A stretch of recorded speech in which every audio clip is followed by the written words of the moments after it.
ध्यानात्मक योग की इस कक्षा में हम अन्नमय कोश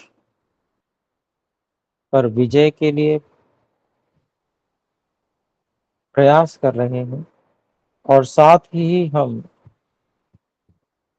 धारणा केंद्रों पर एकाग्रता बनाने के लिए भी प्रयासरत हैं, क्योंकि जो धारणा केंद्र हैं वे अन्नमय कोश के ही कुछ केंद्र हैं और उन स्थानों पर एकाग्रता करने से प्राणों को सक्रिय करके हम अन्नमय कोश को विशेष सक्रिय कर सकते हैं और हमारे शरीर में यदि कोई इस प्रकार के रोग आदि समस्याएं हैं, उनको भी हम प्राण शक्ति के द्वारा ठीक कर सकते हैं। शरीर में एक नई ऊर्जा का संचार कर सकते हैं।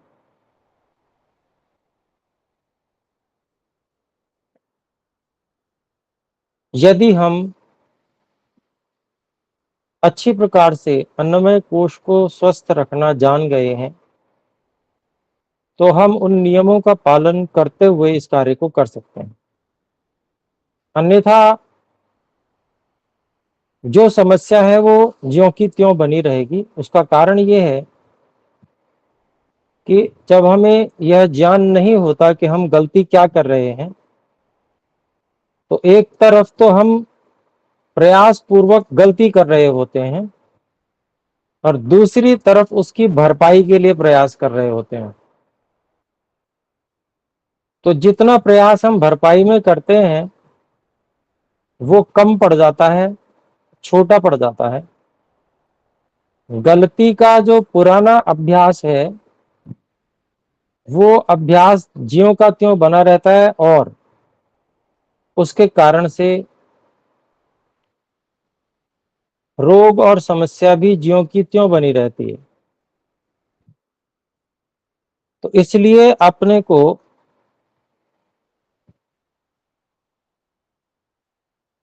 प्राण ऊर्जा का जो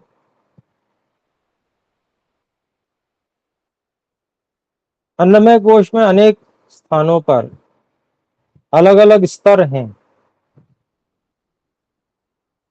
वो संतुलित हो, उसके लिए तो प्रयास करना है। परंतु जो हमारा आहार विहार है, ऋतुचर्या है, उस पर भी हमें ध्यान देना है और उसमें जो त्रुटियां हैं, कमियां हैं, उनको दूर करना है। इसके साथ ही आहार विहार के द्वारा जो कमी आ रही है उसको भी पूरा करने का प्रयास करना। कल्पना करते हैं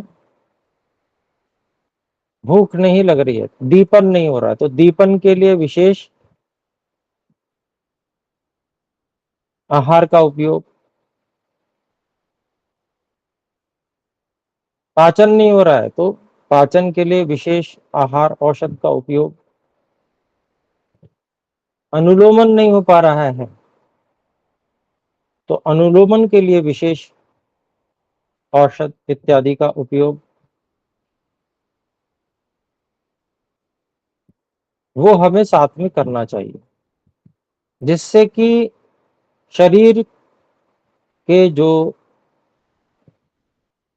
सभी क्रम हैं वो व्यवस्थित और समय से होते रहें। एक जो स्वस्थ शरीर का क्रम है वह हमारे शरीर में बना रहे। जब हम पूरी तरह से उस क्रम को यथावत बनाए रख रहे होते हैं और फिर हम प्राण ऊर्जा को बढ़ाने के लिए साधना का उपयोग करते हैं, तो स्वास्थ्य निरंतर उत्तम होता जाता है, समस्याएं समाप्त होती जाती हैं। आहार विहार का उपयोग करना, ब्रह्मचर्य का पालन करना, निद्रा ठीक लेना, ये सब भी धीरे धीरे हमारे शरीर के बल और वर्ण को उत्तम बनाते हैं। परंतु साधना के द्वारा इसमें शीघ्रता और तीव्रता लाई जा सकती है। ऊर्जा की विशेष अभिवृद्धि की जा सकती है ईश्वर की कृपा से। यदि हम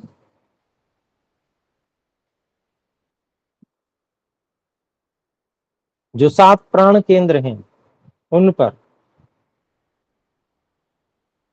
अलग अलग आवृत्ति से जप करते हैं, ध्वनि अर्थात जो शब्द है उसकी अनेक आवृत्तियां हैं। संगीत में भी उनका उपयोग किया जाता है लय बनाने के लिए। तो उनका उपयोग यदि हम साधना करते समय करते हैं, क्योंकि आकाश वायु से सूक्ष्म है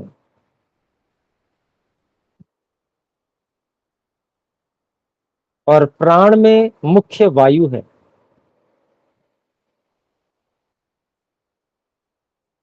इसलिए ध्वनि प्राण को विशेष रूप से प्रभावित करती है।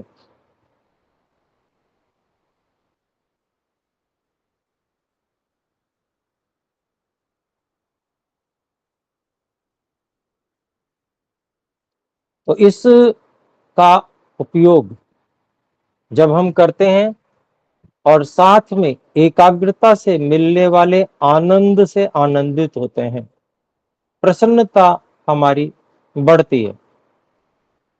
तो ये सभी चीजें मिलकर हमारी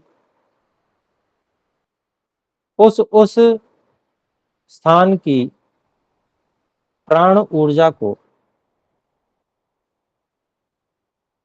विशेष रूप से बढ़ाते हैं और हम स्वास्थ्य को विशेष रूप से प्राप्त करते हैं।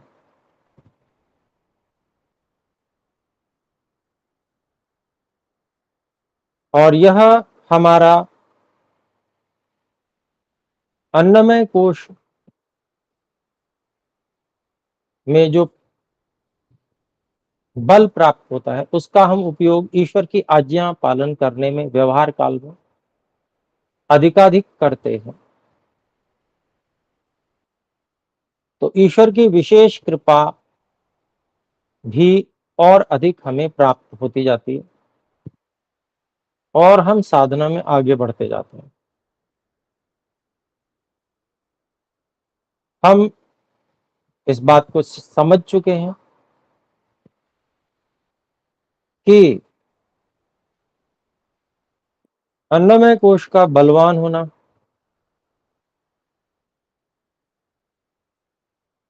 पुष्ट होना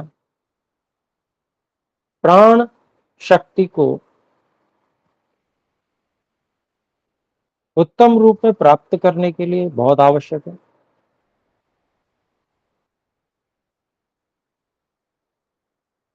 और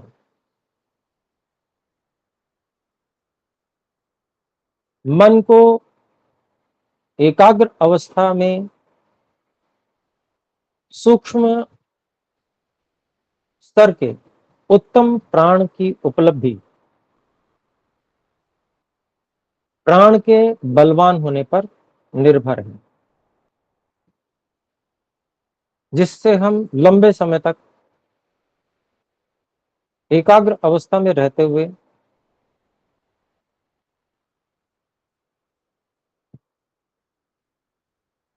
ऋतंभरा प्रज्ञा मेधा को प्राप्त करें।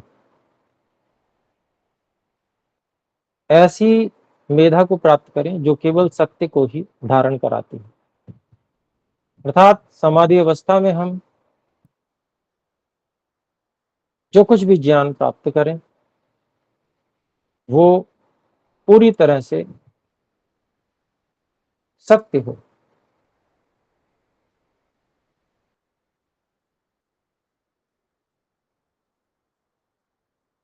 तो इसके लिए हमें लंबे समय तक एकाग्रता की अपेक्षा है और उसके लिए प्राण ऊर्जा का बलवान होना, साथ में शरीर अर्थात अन्नमय कोश का भी बलवान पुष्ट होना बहुत आवश्यक है। रोग रहित होना, संपूर्ण रूप से सहयोग देना, ये बहुत आवश्यक है।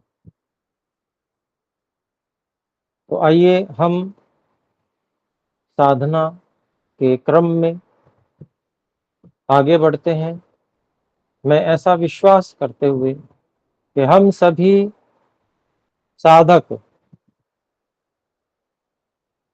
सातों प्राणों केंद्रों पर केंद्रित होना सीख गए हैं। थोड़े थोड़े समय के लिए हम सातों प्राण केंद्रों पर केंद्रित हो सकते हैं, ऐसा मानकर आगे की साधना को हम आज आगे बढ़ा रहे हैं। एक बार फिर से दोहराता हूं, भूह प्राण केंद्र जो रीढ़ की हड्डी का सबसे निचला भाग है, जहां पर मूलेंद्रिय है, वो स्थान है। भुभा प्राण केंद्र नाभि से कुछ नीचे, स्व प्राण केंद्र नाभि से कुछ ऊपर, महः प्राण केंद्र हृदय स्थान, जनः प्राण केंद्र कंठ, तपः प्राण केंद्र भ्रू मध्य भवों के बीच में,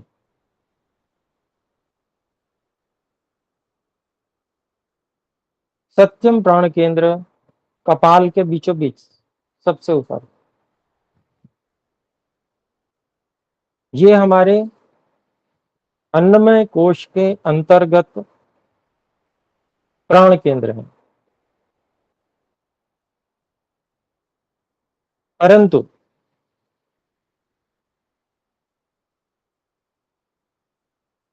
प्राण शरीर तक ही सीमित नहीं है, प्राण शरीर से अन्नमय कोश से थोड़ा सा बाहर तक भी प्रवाहित रहता है। हम आंखें बंद किए हुए हों, स्थिर होकर बैठे हों, यदि कोई व्यक्ति हमें स्पर्श न भी करे परंतु हमारी स्पर्श इंद्रिय के निकट अपने हाथ को लाएगा तो हमें यह अनुभूति हो जाएगी कि किसी व्यक्ति ने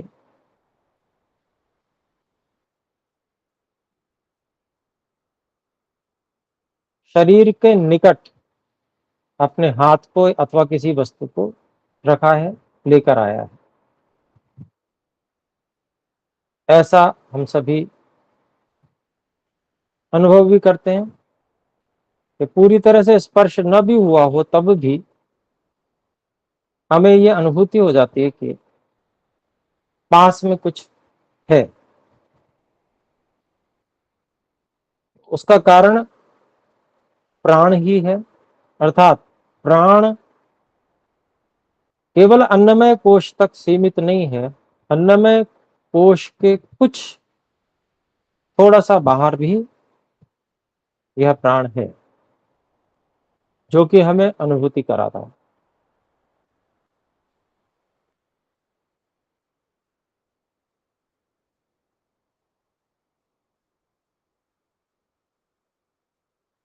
तो पहले हम जो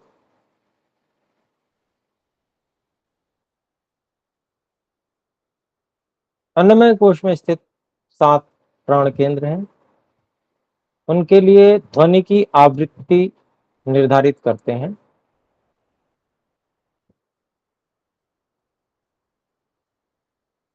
भू प्राण केंद्र से लेकर, मैंने अभी 7 प्राणों केंद्रों के नाम तथा स्थान भी गिनाए हैं। उन स्थानों के लिए एक एक ध्वनि की भिन्न आवृत्ति नीचे से लेकर ऊपर की ओर हम सुनेंगे।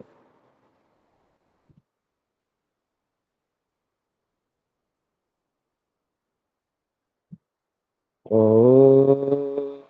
भू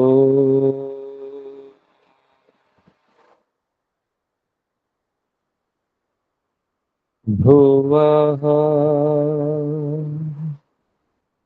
स्वः महः जनः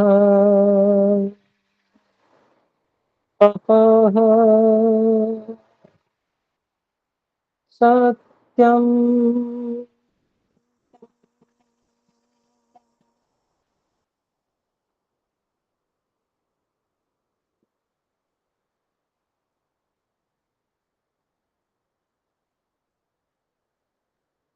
ध्वनि की जो विशेष आवृत्ति है, इसका हमें अभ्यास करना है।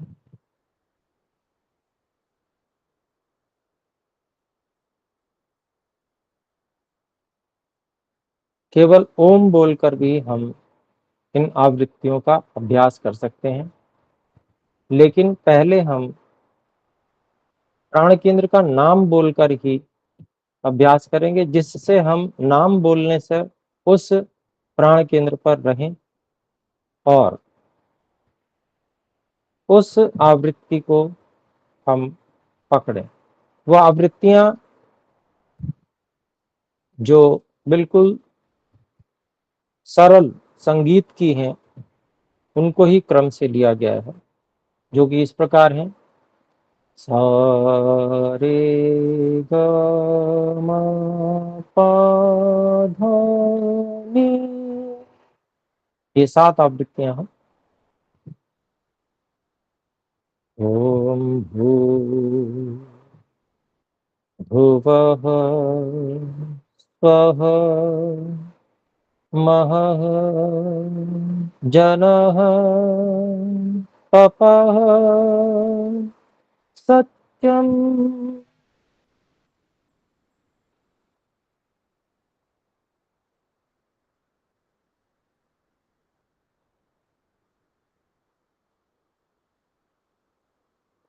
पुनः थोड़ा सा अधिक देर तक एक एक स्थान पर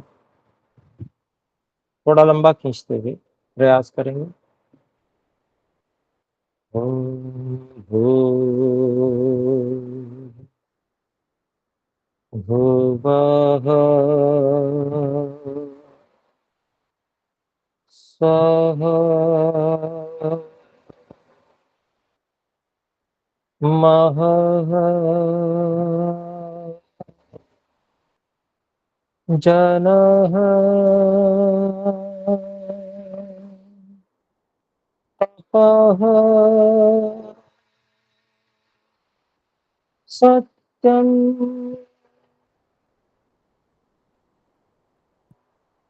सत्यम तपः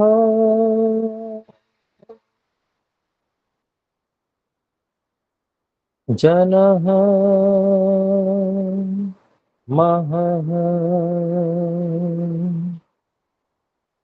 स्वः भुवः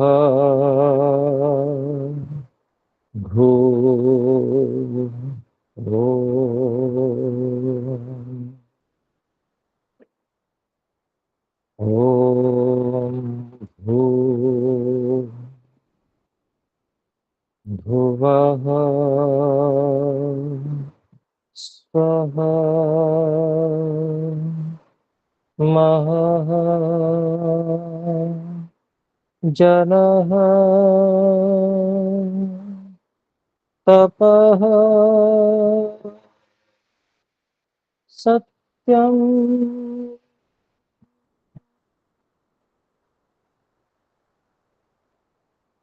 सत्यम् तपः जनः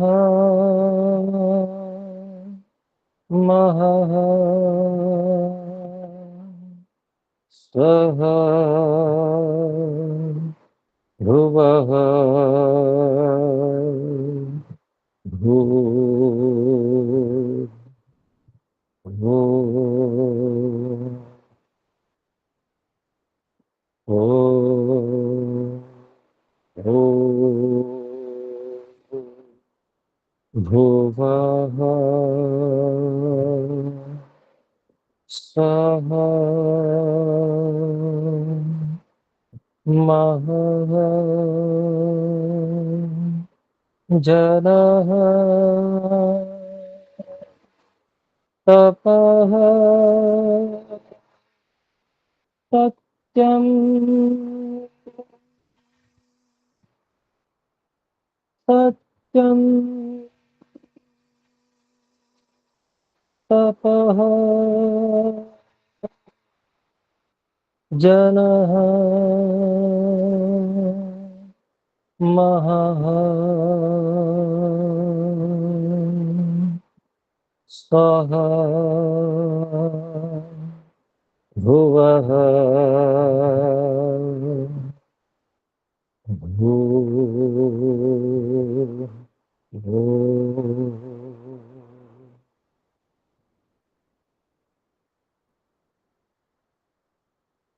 प्रयास करते हैं केवल ओम के उच्चारण के द्वारा सातों प्राण केंद्र पर ध्वनि को पहचानते हुए धीरे धीरे एक एक प्राण केंद्र पर आएंगे। ओ ओ ओ ओ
भुवः स्वः महः जनः तपः सत्यम्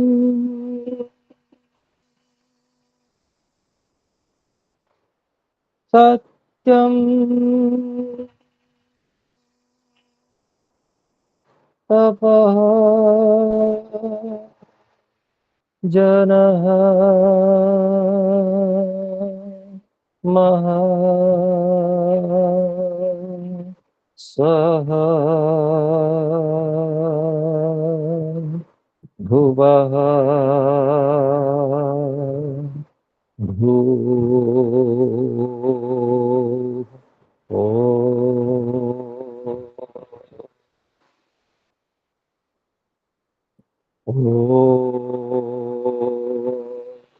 ॐ भुवः स्वः महान् जनः तपः सत्यम् सत्यम् तपः जनः महः स्वः भुवः भूः ओ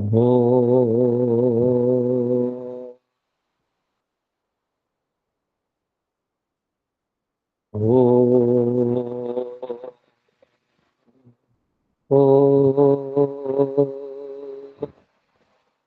ओ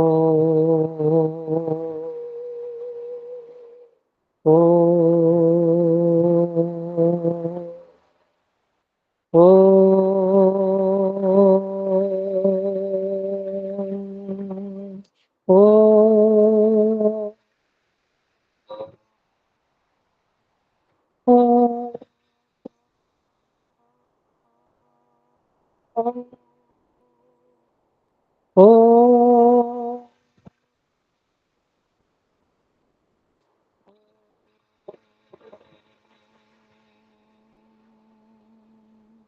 ओ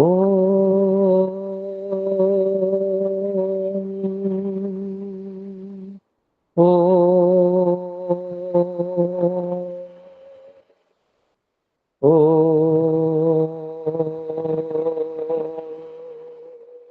ओ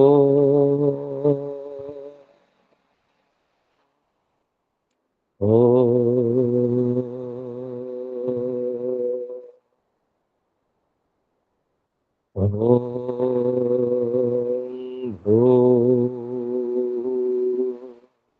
भुवः स्वः महः जनः तपः सत्यम् सत्यम् तपः जनः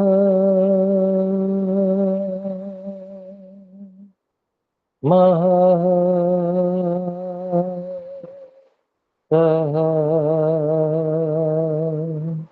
भुवः भूः ओ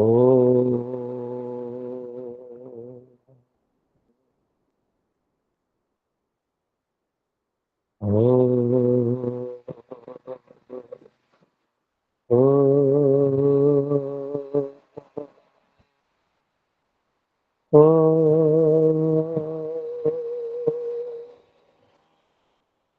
ओ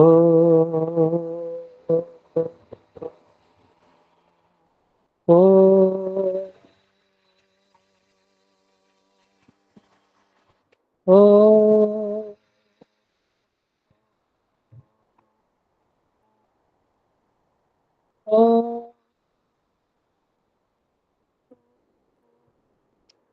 ओ ओ ओ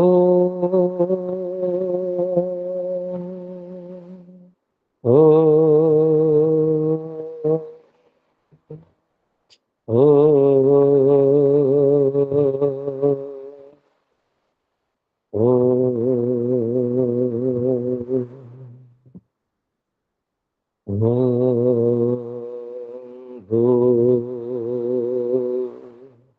भुवः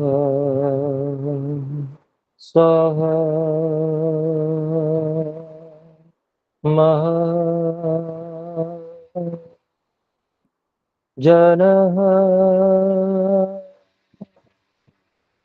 तपः सत्यम् सत्यम् तपः जनः महः सः भुवः भू।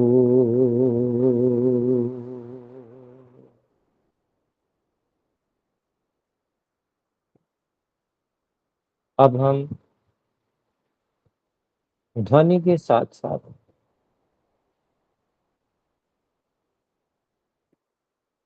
समर्पण पूर्वक, अर्थ पूर्वक जप करेंगे, क्योंकि पहले पहले ध्वनि को पहचानना आवश्यक होता है, कठिनाई होती है। इसके लिए हमने थोड़ी देर के लिए अन्य कार्यों को कम किया, परंतु बिना परमात्मा को समर्पण किए, बिना अर्थ को भाव में पिरोए उत्तम फल की आशा नहीं की जा सकती। हे परमात्मा,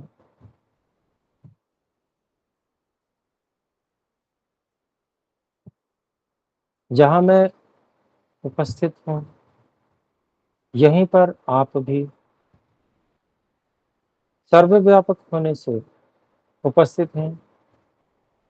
अपनी संपूर्ण शक्ति, चेतना, सर्वज्ञता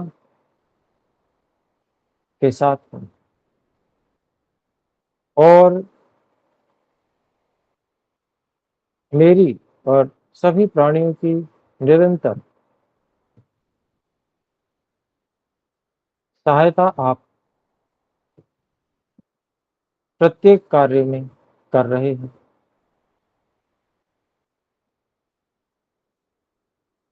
आपकी कृपा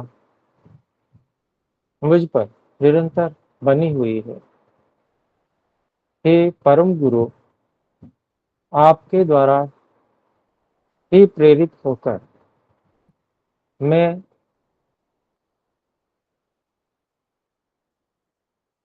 साधना का प्रयास कर रहा हूँ। आपके मार्गदर्शन के बिना मैं साधना में कैसे आगे बढ़ सकता हूँ, अर्थात नहीं बढ़ सकता। इसलिए हे परम पावन,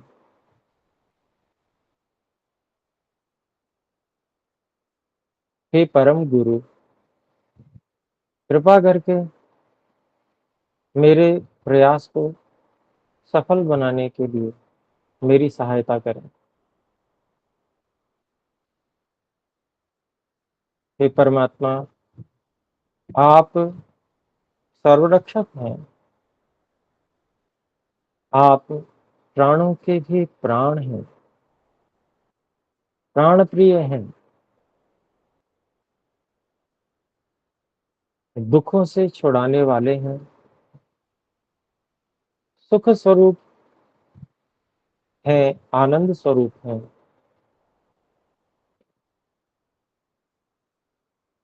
आप सबसे महान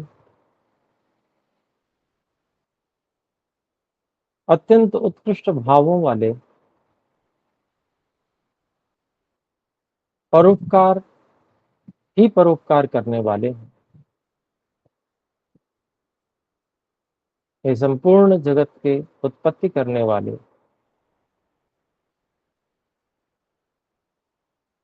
आप अनंत सामर्थ्य युक्त हैं। हे अनंत शक्ति के स्वामी, दुष्टों को दंड देकर रुलाने वाले अनंत सामर्थ्यवान परमात्मा, आप अत्यंत तेजस्वी हैं। हे परमात्मा, आप सत्य हैं, अविनाशी हैं, अनादि अनंत हैं।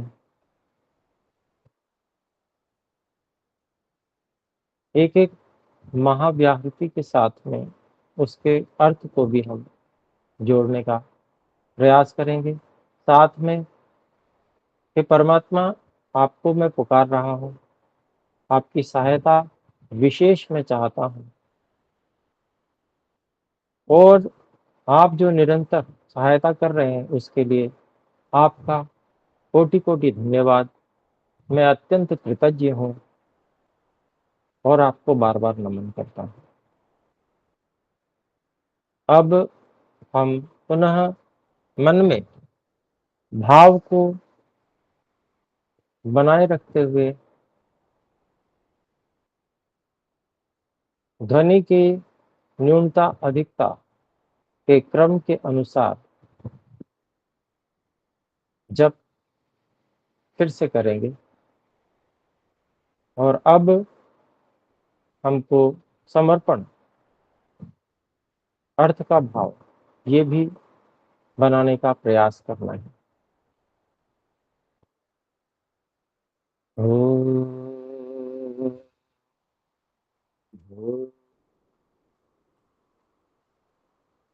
भूर्भुवः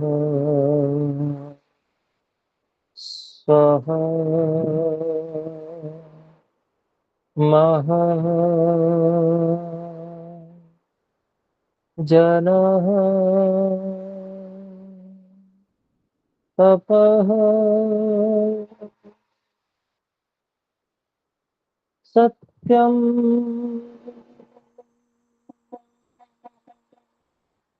सत्यं तपः जनः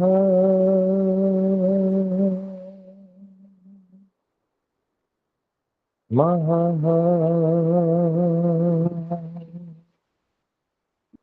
स्वः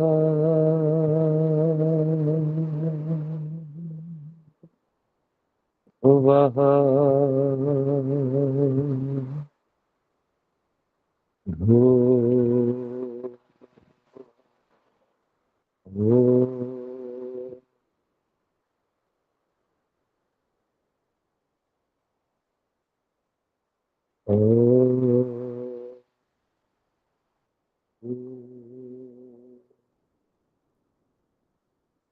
भुवः स्वः महः जनः तपः सत्यं सत्यं तपः जनः महः स्वः भुवः भूः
ओम।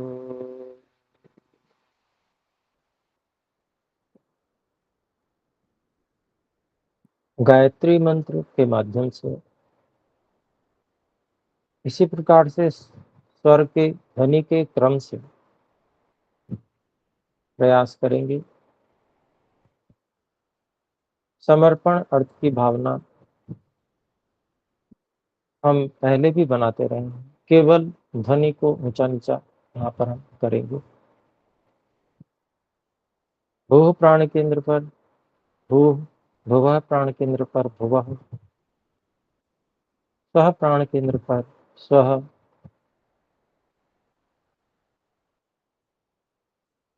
महः प्राण केंद्र पर तत्सवितुः, जनः प्राण केंद्र पर वरेण्यम, तपः प्राण केंद्र पर भर्गो देवस्य धीमहि, सत्यम प्राण केंद्र पर धियो यो नः प्रचोदयात्। हे सर्वरक्षक, आप प्राणों के भी प्राण, दुख विनाशक, आनंद स्वरूप हैं। आप सकल जगत की उत्पत्ति करता है। एकमात्र वर्ण करने योग्य आप ही हैं। सब क्लेशों को भस्म करने हारे, कामना करने योग्य परमात्मा, आपके तत्वज्ञान स्वरूप को हम धारण किए रहें। आप हमारी बुद्धियों को उत्तम गुण कर्म स्वभावों में सदा प्रेरित करें।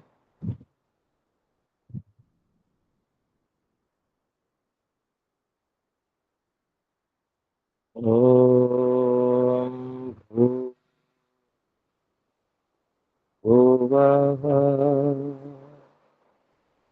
स्वः तत्सवितुर्वरेण्यम्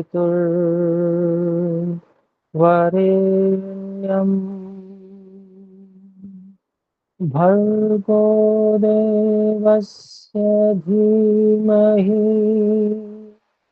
धियो यो नः प्रचोदयात्। धियो यो नः प्रचोदयात्। भर्गो देवस्य धीमहि वरेण्यं तत्सवितुर्वरेण्यं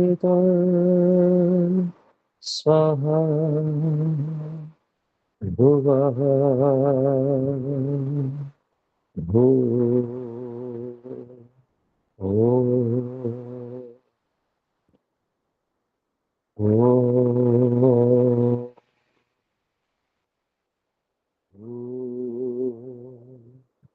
भुवः स्वः तत्सवितुर्वरेण्यं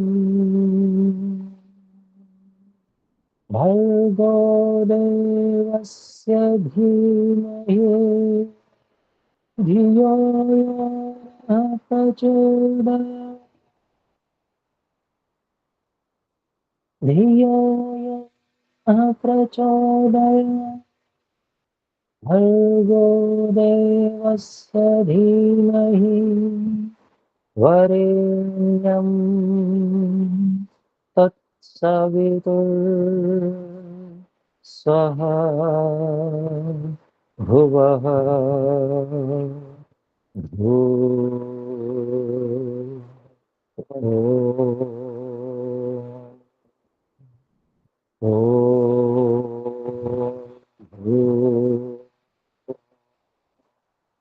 भुवः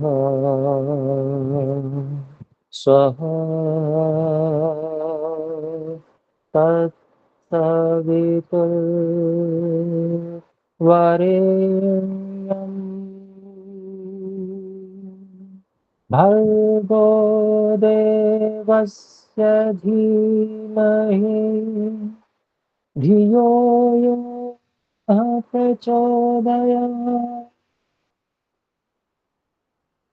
धियो यो नः प्रचोदयात्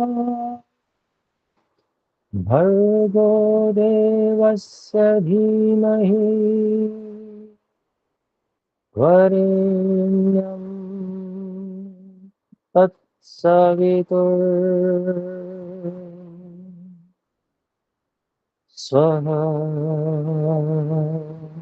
भुवः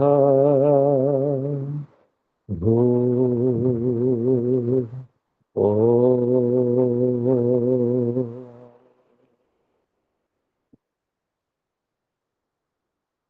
इसको केवल एक ओर से भी बिल्कुल सीधा सीधा हम कर सकते हैं। हे ईश्वर, आपकी कृपा से हम गायत्री मंत्र के माध्यम से आपकी स्तुति, प्रार्थना, उपासना कर रहे हैं। हे परमात्मा, दया करके, कृपा करके अन्नमय कोश को पूरी तरह से स्वस्थ, बलवान, परिपुष्ट बनाइए और प्राणों को, ओज को सर्वत्र पूरित कीजिए, जिससे मैं, हे परमात्मा, आपकी उपासना में सदा लगा रह सकूं।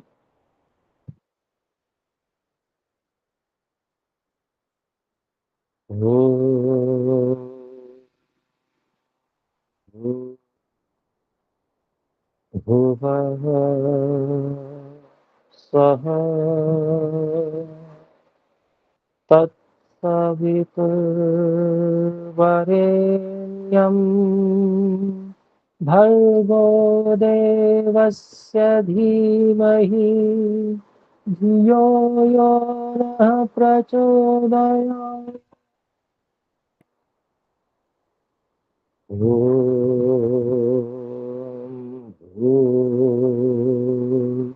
भुवः स्वः तत्सवितुर्वरेण्यं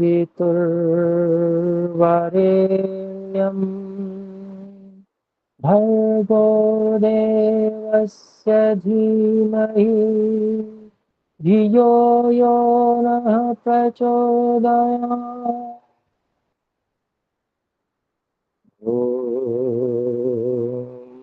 भूर्भुवः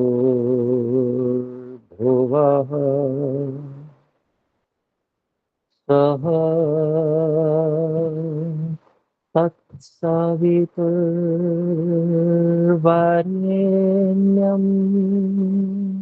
भर्गो देवस्य धीमहि धियो यो नः प्रचोदयात्।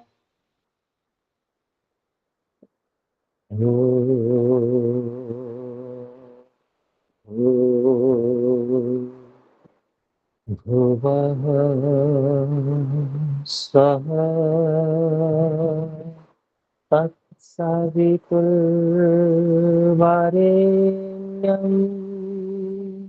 भर्गो देवस्य धीमहि धियो यो नः प्रचोदयात्।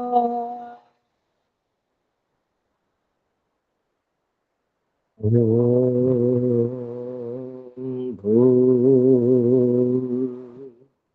भुवः स्वः तत्सवितुर्वरेण्यं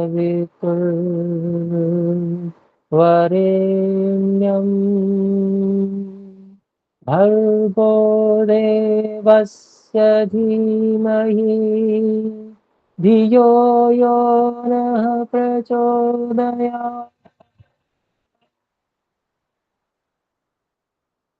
ॐ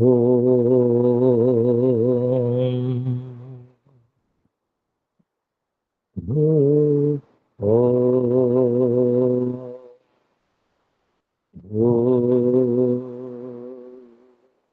भुवः स्वः तत्सवितुर्वरेण्यं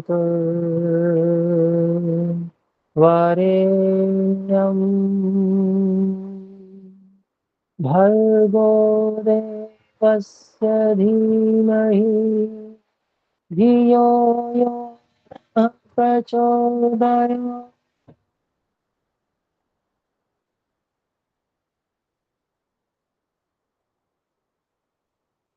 अब हम रुकेंगे,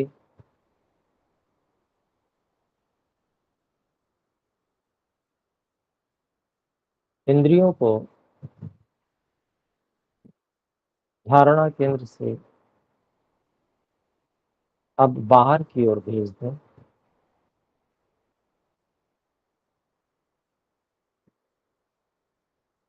हाथों की उंगलियों को कुछ हिलाएं, दोनों हाथों को परस्पर रगड़ें,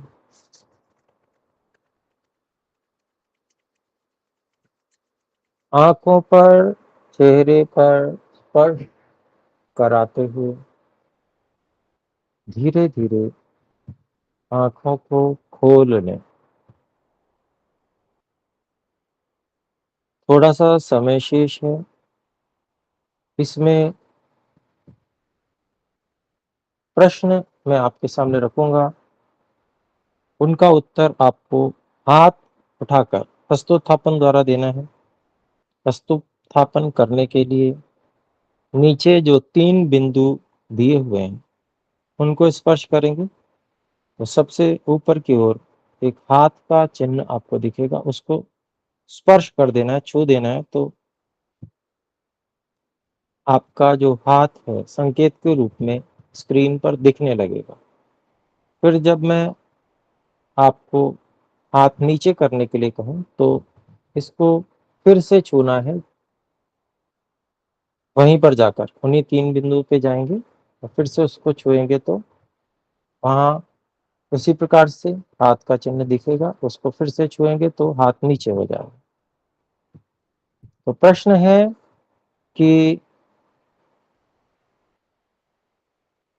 हम में से कितने भाई बहन सातों प्राण केंद्रों पर कुछ कुछ समय एकाग्रता कर पा रहे हैं, वे हाथ खड़ा करके सूचित करें।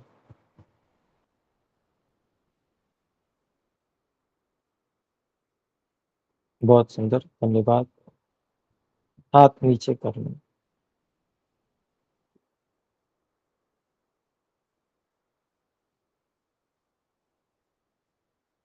दूसरा प्रश्न,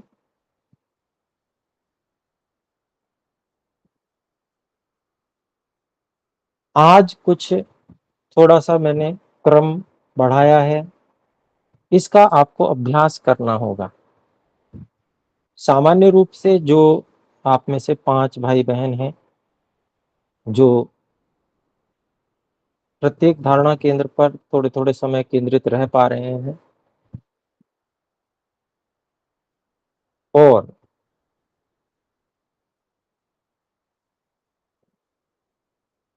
बाकी सभी भी प्रयास करें, धीरे धीरे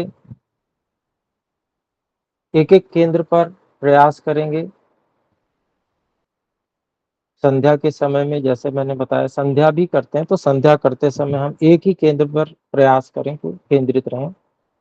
हम जैसे उस केंद्र से हटते हैं तो बार बार हमें जिद पूर्वक फिर से उस पे पहुंचना है, ऐसा कि अब इस केंद्र को मुझे छोड़ना नहीं है। तो प्रयास करेंगे तो जो भी हम केंद्र निर्धारित करते हैं उस पे हम धीरे धीरे अभ्यास करते हुए उस पर रुकने लग जाएंगे और फिर ऐसे ही सातों प्राण केंद्रों पर अगर हम प्रयास करते हैं तो हमारे पास में दो दो अवसर प्रत्येक केंद्र के लिए पूरे सप्ताह होते हैं।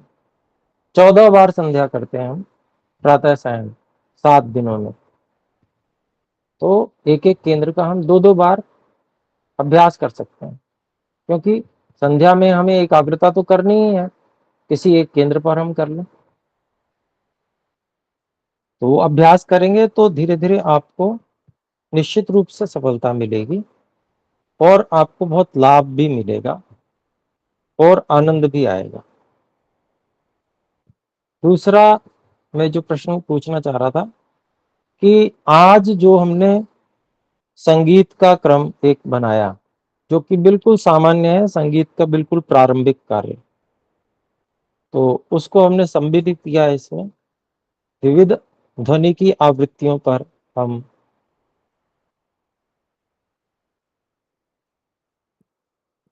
एकाग्रता बना रहे हैं धारणा केंद्र पर। तो इसमें हम में से किन किन भाई बहनों को ये सफलता मिली कि वे एकाग्रता बना पाए धारणा केंद्रों पर सुनकर। अभी बोलकर शायद कठिन पड़े। जो भाई बहन विशेष पहले से अभ्यास कर चुके हैं संगीत सरगम का, वे कर सकते हैं, परंतु अन्यों को कठिनाई होगी। तो बहुत धन्यवाद। आप सभी इसको, जो आज का वीडियो होगा उसको बार बार सुनिए, प्रयास कीजिए बोलने का साथ में, और अभ्यास करेंगे तो निश्चित रूप से आपको इसका अभ्यास हो जाएगा हाथ नीचे करने।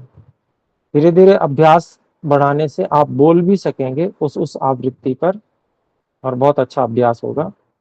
और उसी आवृत्ति पर जब एकाग्रता होगी और उसी धारणा केंद्र पर, तो विशेष उन्नति भी होगी और आनंद भी मिलेगा, प्रसन्नता का अनुभव भी रहेगा, प्रसन्नता का अनुभव बना रहेगा, एकाग्रता भी विशेष होगी और लाभ भी मिलेगा। बस जो आरंभ में मैंने आपको बताया कि हम जो गलतियां कर रहे हैं उनको ढूंढें और उनको करना बंद करें, तो लाभ निश्चित रूप से इस रूप में बहुत अधिक होगा। तो आइए अब विराम करते हैं सब मिलकर एक बार। हाँ, एक प्रश्न है, जल्दी से ले लेते हैं जी। भूपेंद्र जी बोले। ओम गुरु जी, मेरे को पूछना था कि मैंने आज आपका ये सेकंड क्लास अटेंड किया है और पहली बार मुझे पता लगा कि गायत्री मंत्र को हम ऐसे मतलब विपरीत दिशा में भी जा सकते हैं चक्रों पे ध्यान करते हुए।